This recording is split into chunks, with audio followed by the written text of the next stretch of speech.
नमस्कार दोस्तों, अपने YouTube चैनल आगे की सोच में आप सभी का हार्दिक स्वागत एवं अभिनंदन करता हूं। साथियों, जैसा कि आपने थंबनेल में देख लिया होगा कि एक अच्छा भाषण कैसे दें। साथियों, मनुष्य एक सामाजिक प्राणी है, समाज में अपनी प्रतिष्ठा बनाना चाहता है और जैसा कि आपको पता है कि प्रतिष्ठा आपके शब्दों से आपकी बनती है। जब भी किसी समाज में, किसी मीटिंग में, किसी बैठक में आप उपस्थित होते हैं और आपको बोलने के लिए कहा जाता है तो आपके माथे पर बल पड़ने लगता है।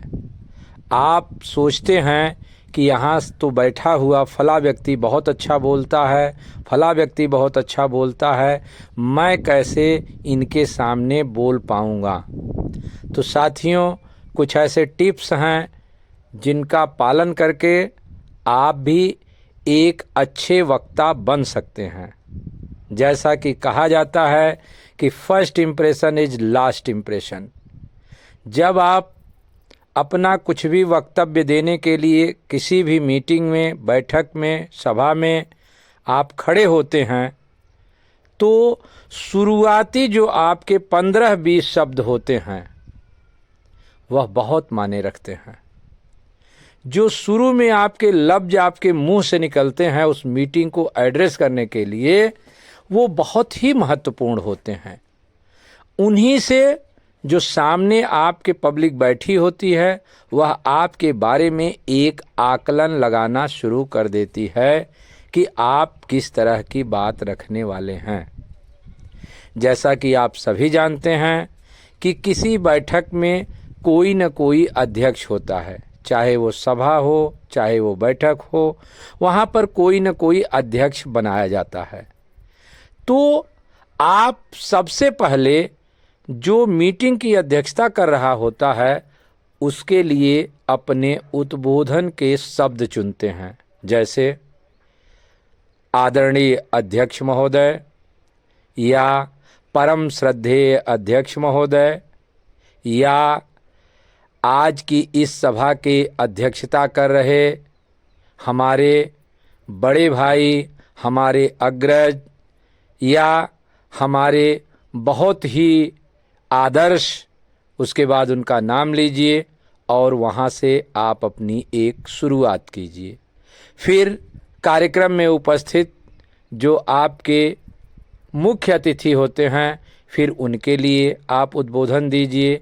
उसके बाद आजकल आप देखते होंगे कि कार्यक्रमों में बहुत से विशिष्ट अतिथि भी बनाए जाते हैं, उनके लिए भी आप कुछ शब्दों का चयन करें, उनके लिए मर्यादित शब्द लगाएं, माननीय और आदरणीय। तो इन शब्दों के साथ उन लोगों के साथ साथ जो कुछ लोग मंचासीन हों उनके लिए भी आप विशेषण भरे शब्दों के साथ नाम लीजिए। साथियों, मैं यह जो वीडियो आपको प्रेषित कर रहा हूं इसमें मेरा प्रयास केवल इतना है कि जो लोग कुछ भी नहीं बोलते हैं, कहीं भी अपने को शर्मिंदा महसूस करते हैं कि हम बोल नहीं पाते हैं, उनके लिए मेरे ये टिप्स हैं कि कोई भी व्यक्ति अगर यह नोट कर ले कि आज की सभा की अध्यक्षता कौन कर रहे हैं, कौन मुख्य अतिथि हैं, कौन विशिष्ट अतिथि हैं, मंचासीन कितने लोग इस पर बैठे हुए हैं, उसके बाद जिस निमित्त वह बैठक है उसके बारे में अगर आप 1, 2, 3 लाइनें भी अपने से वहाँ पर आपसे पहले बोले हुए लोगों के जरिए कुछ नोट कर लेते हैं या सुन लेते हैं तो आप उसको जो है अपने साथ समाहित करते हुए कम से कम 3, 4, 5 मिनट का आप अपना एक उद्बोधन रख सकते हैं। बेझिझक होकर के अपनी बात को रखने के लिए आपको प्रयास करना चाहिए। जैसा कि मेरा मानना है कि हर व्यक्ति के अंदर बोलने की, हंसने की, रोने की, ये सब जन्मजात उसको गुण मिले हुए हैं, बस अवसर और निखार की ज़रूरत है। साथियों, बहुत से लोग ऐसे हैं कि अगर मंच न दिया जाए तो वो उस मीटिंग में नहीं जाते हैं, और बहुत से ऐसे भी लोग हैं कि अगर उनको बोलने के लिए कह दिया जाए तो वह आगे से आना भी बंद कर देते हैं।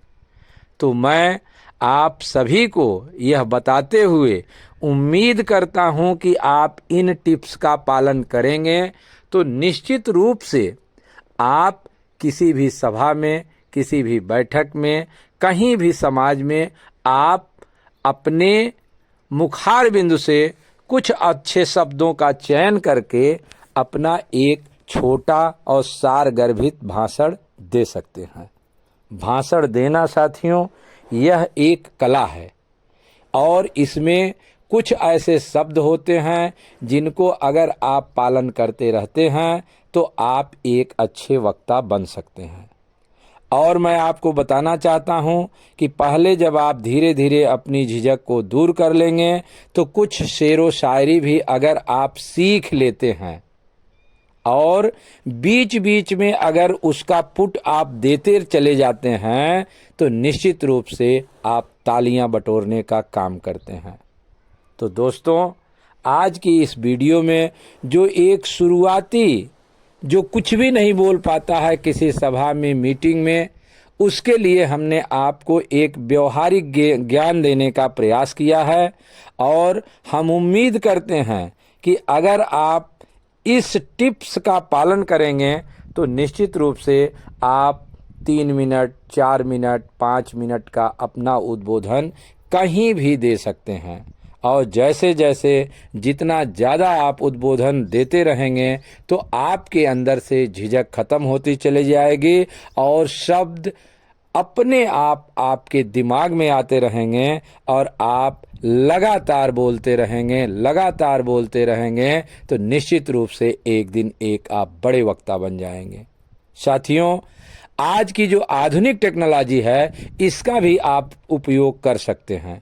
कभी कभी आप स्वयं से अपना बोला हुआ खुद ही मोबाइल में टेप करिए उसको और उसके बाद उसको सुनिए, देखिए कि आप बोल रहे हैं तो क्या आपके बोलने में जो उतार चढ़ाव होना चाहिए वो हो रहा है, नहीं हो रहा है, आपकी आवाज़ कांप रही है, आपका जो फ्लो है बोलने का वो ठीक है कि नहीं ठीक है। आप रीटेक जैसे सिनेमा में आप देखते होंगे कि उसमें अगर कोई सीन खराब हो जाती है तो उसको हटा करके उसको फिर से कोशिश की जाती है। तो उसी तरह से अगर आप इस कोशिश में लगते हैं तो निश्चित रूप से आप एक अच्छे वक्ता बन सकते हैं। आप समाज में प्रतिष्ठा प्राप्त कर सकते हैं और आप प्रतिष्ठित हो सकते हैं।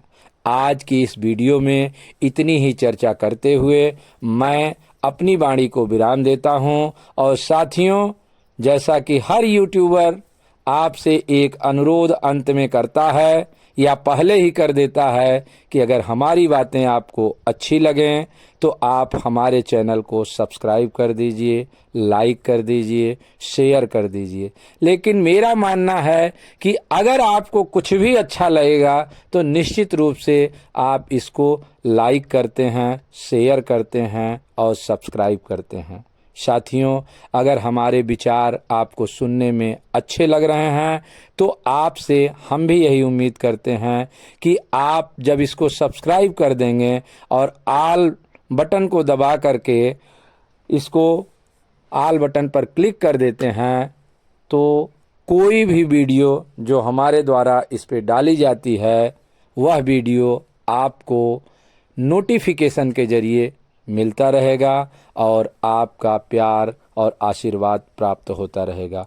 बहुत बहुत धन्यवाद। फिर मिलते हैं किसी अन्य टॉपिक पर, किसी अन्य वीडियो में। धन्यवाद।